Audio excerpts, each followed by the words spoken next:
تخيل تكون ماشي في محطة قطر في نيويورك وفجأة انفجار يهز المكان.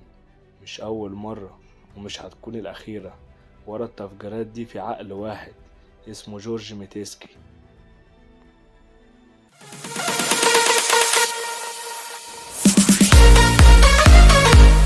اتولد جورج سنة 1903 في ولاية كونتيكت وخدم في البحرية الأمريكية.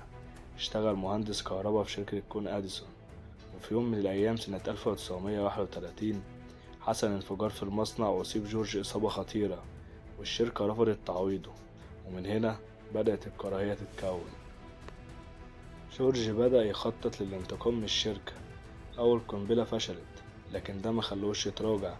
بدأ يزرع قنابل في الأماكن العامة خصوصا في محطات القطر وفي دول السينما والمكتبات، واستخدم مواسير ومسامير بارود منزلي الصنع.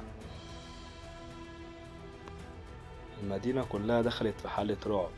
الشرطة ما قدرتش تمسكه، واستخدم دايما لقب الاف بي في الرسائل بتاعته، يعني الفير بلاي أو اللعب النزيه. كان بيرسل خطابات للصحف وبيهدد بعمليات جديدة. المجتمع بقى بيعيش في قلق دايم لمدة 16 سنة. لأول مرة في التاريخ الأمريكي استعانت الشرطة بطبيب نفسي لتحليل شخصية السفاح. الطبيب وصف شخصية ضيقة جدا عنه، قال اللي هو ذكر وعمره حوالي 50 سنة ومنعزل ومتدين ومصاب إصابة جسدية. وبالفعل الوصف ده طابق جورج ميتسكي بالظبط.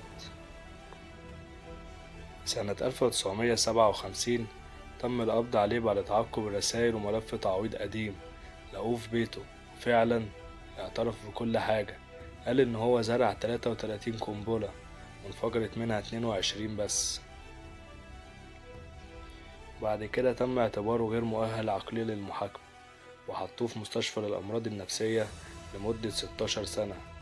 وبعدها يخرج سنة 1973 وعاش بهدوء لغاية ما مات سنة 1994.